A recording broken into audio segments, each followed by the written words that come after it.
اس لڑکی کے والدین نے اس کی پرورش کی, اسے گریجویٹ بنایا, تعلیم کے اوپر خرچہ کیا, تو مہر ملنے کے بعد اس عورت کی وہ اپنی جائیداد ہو جاتی ہے.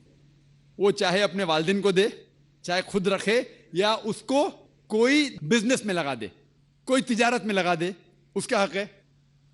تو مہر اس کی خود کی جائیداد ہے, وہ کچھ بھی کر سکتی ہے.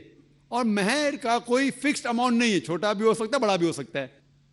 اور اس کے علاوہ یہ مہر اگر خدا نہ کرے, اللہ نہ کرے, اگر طلاق ہوتا ہے, ڈیورس ہوتا ہے, تو یہ مہر اس کے کام آ سکتا ہے.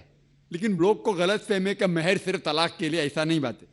وہ مہر لے کے خود کو بزنس میں لگا سکتی ہے, اپنے والدین کو دے سکتی ہے. اور جہاں تک کہ اس کا خود کا سوال ہے, اسلام کے اندر جتنے فائنینشیل ایسپیکٹس ہے خرچہ اس کا, شادی کے پہلے ذمہ داری ہے اس کے والد کی اور اس کے بھائی کی, شادی کے بعد ذمہ داری اس کے شوہر کی اور اس کے بیٹے کی. آل فائنینشیل ایسپیکٹس, لاڈجنگ, بورڈنگ, کلودنگ, کھانا پینا, کپڑا, سب اس کو کمانے کی ضرورت نہیں. یہ حق ہے مرد کو دینے کا. تو financially she is more strong, she is very strong financially. جہاں تک کہ مالی حالات میں اسلام میں عورت کا درجہ بہت اونچا ہے. جہاں تک کہ بہن نے سوال پوچھا کہ طلاق ہونے کے ٹائم پہ اسے مینٹیننس کیوں نہیں ملتا, بہت اہم سوال ہے. پہلا ہم یہ جان لیں کہ جب اللہ سبحانہ و تعالیٰ خواتین کو اتنے حقوق دیے, حقوق دینے کے باوجود اللہ سبحانہ و تعالیٰ عدل کرتے ہیں, جسٹ ہے. کیونکہ جب بھی طلاق ہوتا ہے گھاٹے میں جاتا ہے مرد اسلام میں زیادہ. کیونکہ جب طلاق ہوتا ہے اسے اگر وہ مہر نہیں دیا ہوگا دینا فرض ہو جاتا ہے, بھلے وہ مہر 50,000 ہو, 1 لاکھ ہو, 5 لاکھ ہو, 10 لاکھ ہو, وہ اسے طے کرنا چاہیے.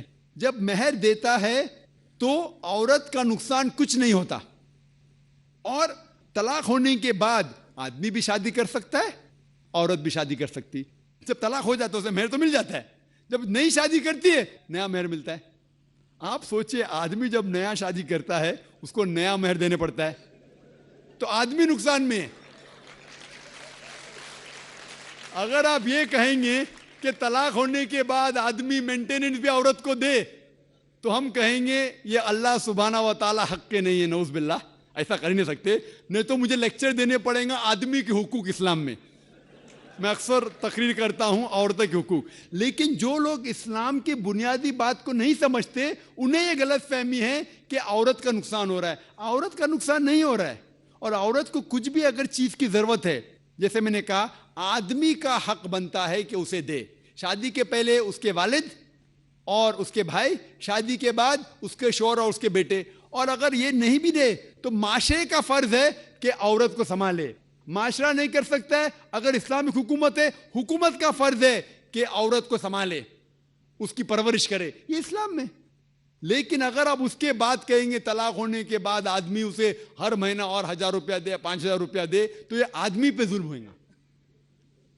لیکن جو مہر طے ہوتا ہے شادی کے پہلے نکاح میں, کیا مجھے چاہیے 5 لاکھ روپیہ, اسے وہ سنبھال سکتی ہے. اسے کوئی تجارت میں لگائے اور اس کی آمدنی لے سکتی ہے. اگر کوئی شک ہے کہ ہو سکتا ہے میرا طلاق, کبھی بھی شادی ہوتی تو طلاق کا گمان تو رہتا نہیں دماغ میں کہ طلاق ہونے والا ہے, ہو سکتا ہے. لیکن اس کے لیے اسلام نے اسے الحمدللہ کئی چیزیں سے حفاظت کی ہے. تو مہر جو ہے اسے کئی فائدے ہیں.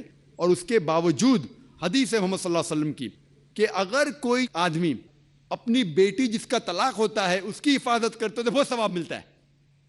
تو اسلام میں جو طلاق شدہ عورت ہے اس کے لیے الحمدللہ کئی طریقے ہیں جس سے اس کی حفاظت کی جاتی ہے. جو آپ جو کہہ رہے ہیں وہ یہاں کے معاشرے کے بارے میں کہہ رہے ہیں, تو میں کہتا ہوں کہ یہاں کے خواتین کو اپنے حقوق خود پتہ نہیں, ان کی غلطی ہے, اسلام کی نہیں. ہمارے خواتین اور ہمارے مرد خود نہیں جانتے, طلاق کیسا دینا جانتے نہیں. غلطی کس کی؟ اسلام کی. اسلام کی نہیں, اسلام کے فالو کرنے کے مسلمان کی.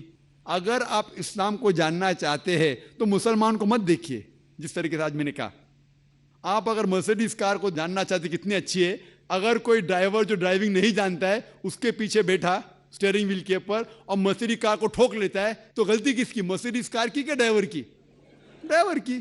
اسے مرسیڈیز کار چلانے آتا نہیں, تو اسی لیے اسلام کو اگر جاننا چاہیے تو آپ قرآن کو پڑھنا چاہیے اور صحیح حدیث کو.